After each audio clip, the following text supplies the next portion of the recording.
زینب و سیدنا حسن. الحمدللہ رب العالمین والصلاة والسلام علی سید الانبیاء والمرسلین. اللہم صلی علی سیدنا و مولانا محمد وعلی آلہ و اصحابہ وبارک وسلم وصلی علیہ. دنیا کے تمام دیکھنے والوں کو، تمام چاہنے والوں کو، تمام پیار کرنے والوں کو، اور جہاں جہاں تک اس وقت میری آواز کو سنا اور مجھے دیکھا جا رہا ہے، جنید اقبال کی جانب سے انتہائی محبت کے ساتھ السلام علیکم. ایک بار پھر ناظرین، آپ کو پر نور صبح میں صبح نور کے ساتھ میں دل کی گہرائیوں سے خوش آمدید کہتا ہوں. اور آئیے بلا توقف چلتے ہیں حضرت اموریس محمد برکت علی علیہ رحمہ کی تالیف اسماء النبی کریم صلی اللہ علیہ وآلہ وسلم سے رسول اللہ صلی اللہ علیہ وآلہ وسلم کا ایک اسم مبارک پڑھنے اور سننے کی سعادت حاصل کرتے ہیں. سیدنا البالغ صلی اللہ علیہ وآلہ وسلم، ہمارے سردار احکام الہی پہنچانے والے، درود و سلام بھیجے اللہ آپ صلی اللہ علیہ وآلہ وسلم پر، آپ صلی اللہ علیہ وآلہ وسلم کے آل پاک پر اور صحابہ کرام رضوان اللہ تعالیٰ علیہم اجمعین پر.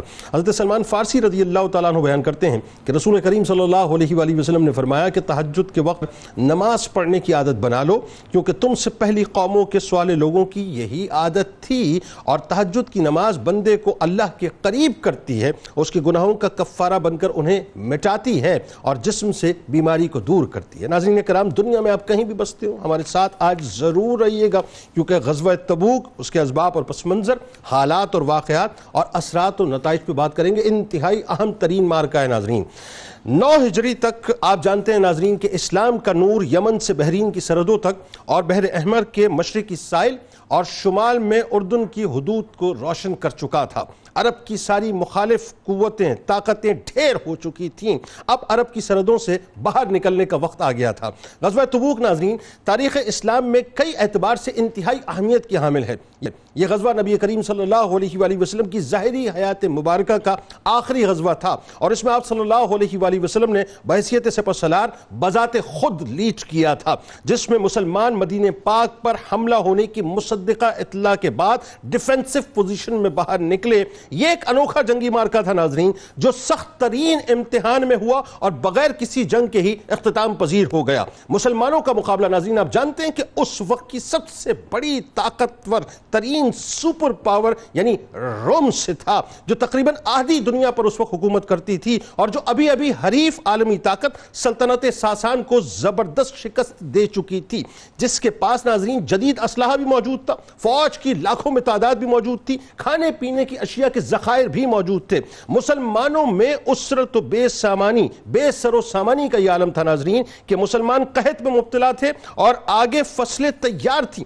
یہاں مرشد اعظم نے حکم دیا کہ جہاد کے لیے دل کھول کر اعانت کریں. وہاں عالم یہ تھا ناظرین کہ صدیق اکبر رضی اللہ تعالیٰ عنہ اللہ اور اس کے رسول صلی اللہ علیہ وآلہ وسلم کا نام مبارک گھر پر چھوڑ کر سب کچھ لے آئے. فاروق اعظم رضی اللہ تعالیٰ عنہ آدھا مال لے آئے. ذوالنورین کے انفاق کا شاندار منظر نظر آتا ہے. عبد الرحمن بن عوف رضی اللہ تعالیٰ عنہ کے انفاق کا نرالا منظر نظر آتا ہے. حضرت عاصم بن عدی رضی اللہ تعالیٰ عنہ کی 70 وسق کھجور ہوں، یا حضرت ابو عقیل انصاری رضی اللہ تعالیٰ عنہ کی 2 سا کھجور ہوں، سب آقا کے قدموں پر نچھاور کرنے لگے. پھر چشم فلک نے ناظرین وہ منظر دیکھا کہ 30,000 کے قریب شمع رسالت کے پروانے عشق رسول صلی اللہ علیہ وآلہ وسلم کی میپی پر اللہ پر کامل یقین رکھ کر ظاہری اسباب کی بے انتہا کمی کے باوجود مگر مسبب الاسباب پر توکل کر کے اس وقت کی سب سے بڑی طاقت سے ٹکرانے مدینے سے 900 کلومیٹر دور اس حال میں نکلے ناظرین کہ نہ کھانے پینے کی اشیاء کا صحیح طور سے انتظام تھا، نہ مجاہدین کے لیے سواریوں کا معقول انتظام تھا. 3 مجاہدوں کے لیے ناظرین ایک اونٹ تھا. توجہ سے باتوں کو سنیے گا ذرا. ہر مجاہد 5 میل اگر اونٹ وغیرہ پہ سفر کرتا، یعنی وہ سفر طے کرتا، تو اسے 10 میل پیدل چلنا پڑتا تھا. وہ موسم ناظرین جس میں یہ جنگ پیش آئی ہے وہ سخت ترین گرمیوں کا موسم تھا. گرم لو چلتی تھی، جسم کی کھال کو جلا دینے والی لو چلتی تھی، زمین تانبے کی طرح تپتی تھی، پانی کی ازحد قلت تھی، زبانیں خشک تھی، حلق خشک تھے جیسے کانٹے چپتے ہوں. یعنی حلق کو صرف تر کرنے کے لیے ناظرین اپنے اونٹ ذبح کرنے پڑتے تاکہ ان کی آنتوں اور میدوں سے سے جو مائع چیز دستیاب ہو اس سے وہ اپنی زبانوں کو تر کر سکیں. اور ٹکرانے ناظرین کس سے جا رہے تھے؟ یوں سمجھ لیجئے کہ آج کے امریکہ سے ٹکرانے کے لیے جا رہے تھے. پھر شوق شہادت اور جذبہ شہادت کا یہ عالم تھا ناظرین, جذبہ جہاد کا یہ منظر تھا کہ مدینہ منورہ سے چلتے وقت نبی کریم صلی اللہ علیہ وآلہ وسلم کے وہ جانثار صحابہ جن کے پاس سواریاں نہیں تھیں, اور بات یہ ہے کہ وہ اس وجہ سے جہاد میں شریک نہ ہو سکے کہ ان کے پاس مال و اسباب نہ تھے, نبی کریم صلی اللہ علیہ وآلہ وسلم کو رخصت کرتے وقت زاروں قطار رو رہے تھے. لیکن قربان جائیں ناظرین ان کے جذبوں پر جو ثواب کی غرض سے اس غزوے میں شامل ہونا چاہتے تھے, لیکن نبی کریم صلی اللہ علیہ وآلہ وسلم کی رحمت, ان کی عطا کا عالم یہ تھا کہ ان شمع رسالت کے پروانوں کو اللہ تبارک و تعالیٰ نے وہ مقام عطا کیا کہ جو مقام غزوہ تبوک میں شامل ہونے والوں کو عطا کیا گیا. اور چشم فلک نے ناظرین وہ منظر بھی دیکھا کہ ہرکل جو اپنی طاقت پر, اپنی قوت پر, اپنی حکومت پر بڑا زام کرتا تھا, ایسا دندان شکن جواب مسلمانوں نے دیا اور ایسی شوکت اور قوت کا مظاہرہ کیا کہ پھر اس کی ہمت نہ ہوئی کہ وہ باہر آئے. اور معاملہ یہ تھا ناظرین کہ یہی وہ غزوہ تھا جس میں واپسی کے موقع پر جو مسجد زرار کا فتنہ تھا, جو فنڈڈ فتنہ تھا, یعنی آج اگر 5th جنریشن وار کی آپ بات کرتے ہیں نا ناظرین, اس وار فیئر کے اندر جو پراکسیز ہو رہی ہے مال کے ذریعے سے, جو انٹرنیشنل اسٹیبلشمنٹ کر رہی ہے, اس کی ابتدا اگر میں کہوں ناظرین تو وہ مسجد زرار سے ہوئی تھی کہ اس وقت رومن امپائر نے اسی انداز سے فنڈ کر کے اس کو قائم کیا تھا, اس کو بھی مکمل طور پر مسلمانوں نے تہس نہس کر دیا. آئیے آغاز کرتے ہیں ناظرین. 3 شخصیات ہمارے ساتھ موجود ہیں جو یقیناً تعارف کی محتاج نہیں. پہلی شخصیت ممتاز عالم دین جناب مفتی محمد اسحاق مدنی صاحب تشریف فرما ہیں. دوسری شخصیت ممتاز عالم دین جناب علامہ اکرام حسین القادری صاحب تشریف فرما ہیں. تیسری شخصیت پہلی مرتبہ تشریف لائے ممتاز عالم دین, میں ان کو خوش آمدید کہتا ہوں, جناب ڈاکٹر اسماعیل بدایونی صاحب تشریف فرما. تینوں آپ کو السلام علیکم, خوش آمدید. آغاز کرتے ہیں صاحب آپ سے, اور یہ ظاہر ایسی جنگ, ایسا غزوہ, ایک تو اس اعتبار سے بڑا اہم کہ سرکار علیہ السلام ظاہری طور پہ جو ہے وہ آخری جنگ کو لیڈ کر رہے ہیں. سب سے پہلے اس کا پس منظر بتائیے لوگوں کو, اور خاص طور پہ جو ہماری ینگ جنریشن اس وقت سن رہی ہے ان کو پتہ چلنا چاہیے صاحب کہ جذبے اگر جواں ہو تو پھر اسلحہ اور طاقت پہ جو الزام نہیں ہوتا, پھر ایمان جو ہے کسی اور بات پہ ہوتا ہے. دوسرا یہ بتائیے مسلمانوں کے حالات کیا تھے, اور سرکار علیہ السلام نے جو ایک خطبہ دیا ہے وہ بڑا اہم ترین خطبہ ہے, اس کے نکات ذرا بیان کیجیے. بسم اللہ الرحمن الرحیم. بہت شکریہ. نبی مکرم علیہ السلام نے مکہ سے ہجرت فرمائے مدینہ منورہ تشریف لائے ہیں, اور اس وقت جہاد کی آیات نازل ہوئی ہیں. پہلا غزوہ بدر کہ جس میں نبی مکرم علیہ السلام بنفس نفیس تشریف فرما ہوئے, اور آخری غزوہ یہ غزوہ تبوک ہے جس میں حضور اکرم صلی اللہ تعالیٰ علیہ وآلہ وسلم بنفس نفیس خود تشریف فرما ہوئے. اس غزوے کے اعتبار سے 2 چیزیں بڑی اہمیت کی حامل ہیں. ایک تو یہ ہے کہ آپ نے رومن امپائر کا ذکر کیا, یعنی قیصر روم اس وقت بڑی طاقت کے ساتھ ایک لشکر تیار کر رہا تھا کہ مسلمانوں پر اس وقت یکبارگی ایسا حملہ کیا جائے کہ انہیں بالکل ختم کر دیا جائے, کیونکہ فتح مکہ ہو چکا ہے, اور نبی مکرم علیہ السلام نے قاصدین روانہ فرمائے, اور دنیا بھر میں مسلمانوں کا اسلام کا امن کا پیغام پہنچا چلا جا رہا ہے, حنین بھی ہو چکی ہے, اور سارے معاملات ہو چکے ہیں. تو اب یعنی یہ وہ وقت ہے کہ جب حضور اکرم صلی اللہ تعالیٰ علیہ وآلہ وسلم نے ریاست مدینہ کی بالکل مکمل تعین فرما دی ہے, اور صحابہ کرام علیہم رضوان کو اب تربیت کے معاملات میں آگے بڑھایا جا رہا ہے کہ دنیا بھر میں دین کے پیغام کو کیسے پہنچانا ہے, اور اسلامک سلطنت کی ایکسپینشنز کی بات, یعنی سرحدوں سے باہر نکل کے کس طریقے سے اب آگے دین کے پیغام کو پہنچانا ہے. تو یہ حالات ہیں. دوسری صورتحال یہ ہے کہ یہ پہلا غزوہ ہے کہ جس میں نبی مکرم علیہ السلام نے اس انداز سے تیاری فرمائی ہے, یعنی اچانک کچھ چیزیں جب مسلمانوں پہ نافذ کی گئی یا ان پر حملہ کیا گیا تو مسلمان جو ہے وہ ڈیفینسو ہو کے آگے بڑھے, لیکن یہ معاملہ تھا کہ مسلمان اور نبی مکرم علیہ السلام باقاعدہ تیاری کے ساتھ آگے بڑھے. کمال یہ ہے کہ وہ جو آکے آپ کو انٹیلیجنس کے ذریعے سے پتہ چلا کہ جی مطلب اطلاعات ملی کہ سارا معاملہ ہونے والا ہے, قافلوں کا آنا جانا پہلی مرتبہ ہوا کہ سرکار علیہ السلام نے علی الاعلان جو ہے بتایا کہ جی یہ ہمارا مارکا اور یہ ہماری ڈیسٹینیشن ہے, اب ہم جائیں گے اور تیاری کریں گے. اور حالات کیا ہے؟ حالات یہ ہیں کہ کھجوریں پکے تیار ہو رہی ہیں, موسم گرم ہے, کھجوریں پکے تیار ہو رہی ہیں. باغات اس وقت جس پر معیشت کا دار و مدار ہے, اب وہ سارے پھل پکے تیار ہو رہے ہیں, اور اب تمام مسلمان اس بات پر ہیں کہ بھئی اب یہ پھل آ جائیں گے ہمارے پاس, ہم کاروبار کریں گے, آگے بڑھائیں گے. ایسے موقع پر کہ جب ان کی معیشت بالکل عروج پہ پہنچنے والی ہے, اور حالت یہ ہے کہ قحط سالی ہے, قحط سالی ہو چکی ہے, قحط سالی ہو چکی ہے, شدید گرمی کا معاملہ ہے, اور یہ حالات ہیں کہ مسلمان سوچ رہے ہیں کہ اب یہ جو سارا معاملہ آئے گا ہمارا, اس سے ہم اپنی زندگی کو آگے بہتر کریں گے. درست. ان حالات میں نبی مکرم علیہ السلام نے فرمایا جس کے پاس جو کچھ ہے وہ اس کو یہیں پہ چھوڑے اور جنگ کی تیاری کرے, جہاد کی تیاری کرے. اب پھل موجود ہیں, باغات موجود ہیں, ہر چیز موجود ہے, لیکن کہا جا ٹھہر جائیے, اب آگے بڑھیے. اس موقع پہ امتحان تھا مسلمانوں کے لیے، لیکن تمام مسلمانوں نے جان رحمت صلی اللہ تعالیٰ علیہ وآلہ وسلم کی آواز پہ لبیک کہا اور تیار ہو کر حضور صلی اللہ تعالیٰ علیہ وآلہ وسلم کے ساتھ گئے۔ میں جب پڑھ رہا تھا سیرت کی کتابوں میں تو سیرت نگاروں نے لکھا ہے کہ یہ پہلا موقع ہے کہ نبی مکرم علیہ السلام نے باقاعدہ صحابہ کرام علیہم رضوان کو مالی طور پر مجاہدین کی اعانت کے لیے آواز دی ہے، دعوت دی ہے، حکم دیا باقاعدہ کہ آئیے، اور پھر صحابہ کرام علیہم رضوان نے جو خدمات کی، اس پر انشاءاللہ آگے بات چیت ہوگی۔ بالکل ٹھیک۔ تو یہ وہ حالات ہیں۔ 30,000 کا لشکر میرے آقا علیہ السلام نے تیار فرمایا، حضور صلی اللہ علیہ وسلم یہاں سے روانہ ہوئے۔ اب تبوک کے خطبے کے طور پہ جو آپ نے ذکر فرمایا، چونکہ حالات ہمارے پیش نظر ہیں، یہ حالات ہیں، اس وقت میں ایک قائد، ایک لیڈر، ایک سربراہ، اور خاص طور پر نبی مکرم علیہ السلام نے ان کی کیفیات کو دیکھتے ہوئے جو باتیں ارشاد فرمائیں بڑی اہمیت کی حامل ہیں۔ کمال خطبہ۔ میں چند باتیں ان میں سے عرض کرتا ہوں۔ حضور اکرم صلی اللہ تعالیٰ علیہ وآلہ وسلم نے فرمایا سب سے زیادہ سچی بات کتاب، یعنی اللہ تبارک و تعالیٰ کا کلام، کہ جس پر تمہارا ایمان ہے، اور سب سے سچی بات اسی میں بیان کی گئی ہے۔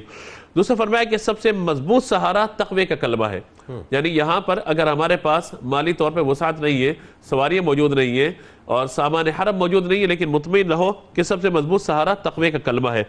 فرمایا سب سے بہترین طریقہ، سب طریقوں میں جو سب سے بہترین طریقہ ہے وہ اللہ تعالیٰ اور اس کے رسول صلی اللہ تعالیٰ علیہ وآلہ وسلم کا طریقہ ہے، یہ راستہ ہے۔ آگے فرمایا تمام باتوں میں بہتر بات اللہ کا ذکر ہے، تمام قصوں میں سب سے بہتر قرآن پاک میں بیان کیے گئے، اور فرمایا وَخَيْرُ الْأُمُورِ عَوَازِمُهَا، بہترین کام وہ ہے جو انسان پوری تندہی کے ساتھ، طاقت کے ساتھ اور عزم و ارادے کے ساتھ کرتا ہے۔ اور فرمایا کہ بدترین کام وہ ہے کہ جو دین و خدا میں از خود وضع کر لیے جائیں، تمام راہوں میں سب سے بہترین راستہ اللہ کے پیغمبروں کا راستہ ہے، یعنی سب سے پہلے اللہ کی راہ پہ جو ہے سرکار علیہ السلام لگا رہے ہیں لوگ، وہ جذبہ جو ہے۔ اب یہاں تک بات کرنے کے بعد جو حضور نے اگلے جملہ ارشاد فرمایا چاہتا ہوں، اس کا عربی اسلوب اور اس کے جو لطف ہے وہ اردو میں نہیں آئے گا، عربی کے اندر آئے گا۔ سنائیے۔ فرماتے ہیں کہ وَأَشْرَفُ الْمَوْتِ قَتْلُ الشُّهَدَاء، سب سے بہترین موت تو اللہ کی راہ میں جام شہادت، یعنی اب شہادت کو جو ابھارا جائے، شہادت کی ابھارا۔ فرمایا سب سے برا نابینا پن ہدایت کے بعد گمراہی ہے، اور فرمایا وَخَيْرُ الْأَعْمَالِ مَا نَفَعَ، بہترین عمل وہ ہے کہ جو تمہیں نفع دینے والا ہو، بہترین ہدایت وہ ہے کہ جس پر عمل کیا جائے، اور بدترین اندھا پن وہ ہے کہ جو دل کا اندھا ہو جائے۔ یعنی اگر آنکھیں اندھی ہیں تو اتنا برا نہیں ہے، لیکن اگر ہدایت سے دل ہی ہٹ گیا، گمراہی کی طرف چل گیا، فرمایا یہ۔ اور اگلا فرمایا یعنی اس وقت حالات کیا ہیں کہ مسلمان جو ہے اس وقت مالی طور پر قحط ساری کے شکار، لیکن حضور نے اس وقت یہ بات ارشاد فرمائی وَالْيَدُ الْعُلْيَا خَيْرٌ مِّنَ الْيَدِ السُّفْلَىٰ، فرمایا کہ اوپر والا ہاتھ جو ہے نیچے والے ہاتھ سے بہتر ہے، یعنی دینے والا ہاتھ۔ اسی لیے آپ نے جو بھی اپنے تمہیدی کلمات میں ارشاد فرمایا کہ کوئی 2 وس کھجوریں لے کر کے آ گیا، کوئی چند کھجوریں لے کر کے آ گیا، تو یہ ان جملوں کا اثر تھا جو نبی مکرم علیہ السلام نے بیان فرمایا۔ فرمایا جو چیز کم ہو مگر کافی ہو وہ اس سے بہتر ہے کہ جو زیادہ ہو مگر رب سے غافل کر دینے والی ہو۔ آگے فرمایا بدترین معذرت موت کے وقت کی معذرت ہے، بدترین ندامت قیامت کے دن ہوگی۔ سنو، بعد ایسے لوگ ہیں جو بہت دیر کر کے جمعے میں آتے ہیں، آج جمعے کا دن ہے، انہوں نے ارشاد فرمایا اس وقت کیا ریلیونس ہے، فرمایا کہ بعد ایسے لوگ ہیں جو بہت دیر کر کے جمعے میں آتے ہیں، ان میں سے بعد ایسے بھی ہیں جو خدا کا ذکر لا تعلقی سے کرتے ہیں، ٹکرے مارنے کے لیے آ گئے، بس ٹائم پورا کیا اور چلے گئے۔ آگے فرمایا کہ بڑے بڑے گناہوں میں سے ایک جھوٹی زبان بھی ہے، زبان کی آفت ہے، اور فرمایا کہ وَخَيْرُ الْغِنَا غِنَى النَّفْسِ، بہترین تمنگری تو دل کی تمنگری ہے۔ اب مجھے ایک بات بتائیے، اس خطبے کو آپ کنٹینیو کیجئے، لیکن ایک جملے میں، یہ تو ہم جا رہے ہیں لڑنے کے لیے، اور 30,000 کا لشکر ہے، لاکھوں کی تعداد ہے، سپریم مطلب جو اپنے سو کالڈ سپریم پاور اپنے آپ کو دنیا کو کہنے والے، کچھ بھی ہو سکتا تھا، لیکن یہ تو اصلاح احوال پہ ایسا لگتا ہے کہ پورا کا پورا اصلاح احوال پہ خطبہ ہے، یعنی سرکار علیہ السلام دوسرے لفظوں میں میرے خیال ہے یہ بھی بشارت دے رہے ہیں، اور یقیناً کہ تم نے زندہ رہنا ہے اور اس طرح سے اصلاح احوال کرنی۔ دونوں چیزیں یہاں پر ہیں کہ اگر تمہاری موت کا وقت آئے تو شہادت تمہارے لیے بہتر ہے، اور زندگی گزارنی ہے تو ان تمام اصولوں کو پیش نظر رکھیں اپنی زندگی گزارو۔ آگے فرمایا کہ اصلی کارآمد توشہ تقوی ہے، اور ایک جملہ جو اس سارے خطبے کے اندر بڑا ایک اہمیت کا حامل ہے، وَرَأْسُ الْحِكْمَةِ مَخَافَةُ اللَّهِ، دانائیوں کا سرتاج اللہ تبارک و تعالیٰ کا خوف ہے، جس میں اللہ کا خوف ہے وہ بندہ کامیاب ہے۔ فرمایا دلوں کی سب سے پسندیدہ چیز یقین ہے، شک کفر کا ایک جز ہے، میت پر چیخنا چلانا جاہلیت کا عمل ہے، خیانت دوزخ کی آگ ہے، شراب کا پینا دوزخ کی آگ سے داغے جانے کے مترادف ہے، برے شعر ابلیس کی طرف سے ہیں، شراب تمام گناہوں کا منبع ہے، سب سے بری خوراک یتیم کا مال کھانا ہے۔ فرمایا سعادت مند انسان وہ ہے جو دوسروں سے نصیحت حاصل کرے، اور بد نصیب انسان وہ ہے جو ماں کے پیٹ سے برا لکھ دیا گیا۔ تم میں سے ہر ایک کو زمین کے اندر دفنا دیا جائے گا، یعنی جائے گا۔ اور فرمایا کہ والامر الی الاخرۃ، اور معاملہ آخرت پر منحصر ہوگا، عمل کا مدار انجام کار پر ہوگا۔ سب سے برا خواب جھوٹا خواب ہے، ہر آنے والی چیز قریب ہے۔ اور پھر احترام مسلم کے لیے دیکھیے، سباب المسلم فسوق وقتالہ کفر، فرمایا مومن کو گالی دینا یہ فسق ہے، اس سے لڑنا کفر کا معاملہ ہے، اور اس کے مال کی حرمت اس کے خون کی حرمت کی طرح ہے۔ اس کی غیبت کرنا یعنی گوشت کھانا اللہ تبارک و تعالی کی نافرمانی ہے۔ اور یہاں پر اختتام کی طرف میں جاتا ہوں چند نکات چھوڑتے ہوئے آگے، فرمایا کہ جو شخص اللہ کی نافرمانی کرے گا اللہ تعالیٰ اس کو عذاب دے گا۔ خطبے کے اختتام پر حضور صلی اللہ تعالیٰ علیہ وسلم نے 3 مرتبہ جملہ ارشاد فرمایا، استغفر اللہ استغفر اللہ استغفر اللہ، میں اللہ سے مغفرت کا طلبگار ہوں، میں اللہ سے مغفرت کا طلبگار ہوں، میں اللہ سے مغفرت کا طلبگار ہوں۔ اسی لیے آپ یہ دیکھیے کہ ہمیشہ خطبے کے اختتام پر یہ جملہ کہا جاتا ہے وما توفیقی الا باللہ، جہاں ہم اللہ تبارک و تعالیٰ سے عافیت طلب کرتے ہیں اس بات سے کہ جو ہم کہہ رہے ہیں ہم خود عمل نہ کر سکیں۔ تو اگر اس خطبے کو پیش نظر رکھا جائے تو غزوہ تبوک کے اندر جہاں دیگر چیزیں اہمیت کے حامل موجزات، وہاں پہ یہ خطبہ بھی ہماری زندگی کے لیے بڑی اہمیت کا حامل ہے۔ سر میں تو یہ کہتا ہوں کہ یہ زندگی گزارنے کا ایک پورا کنڈکٹ ہے یہ خطبہ۔ یہ مجھے غزوہ تبوک کا خطبہ تو اپنی جگہ ہے، لیکن یہ بالکل ایسا لگتا ہے کہ جیسے آپ مثال کے طور پہ آپ اپنی زندگی کا ایک چارٹر بنانا چاہتے ہیں علامہ صاحب، تو اگر اس خطبے کو آپ فریم کر کے اپنی دیوار پہ لگا دیں تو زندگی کا پورا ایک چارٹر اس کے اندر موجود ہے کہ زندگی گزارنی کیسے ہے، یعنی مومنانہ صفات کیا ہونی چاہیے، مجاہدانہ صفات کیا ہونی چاہیے، اور ایک مسلمان کی حیثیت سے آپ کو کیا ہونا چاہیے۔ اب ذرا یہ بتائیے، رسول کریم صلی اللہ علیہ وآلہ وسلم نے حکم فرمایا کہ اعانت کرو، ظاہر ہے یہ جیش اسرہ بھی کہلاتا ہے، اور پھر راہ میں جس انداز سے لوگوں نے مال خرچ کیا، صحابہ نے خرچ کیا، وہ اپنی مثل آپ ہے، یعنی ساری مثالیں اپنی جگہ، لیکن غزوہ تبوک کی جو مثالیں وہ اپنی جگہ۔ ذرا بتائیے کہ جذبہ ایثار کیا تھا؟ بسم اللہ الرحمن الرحیم۔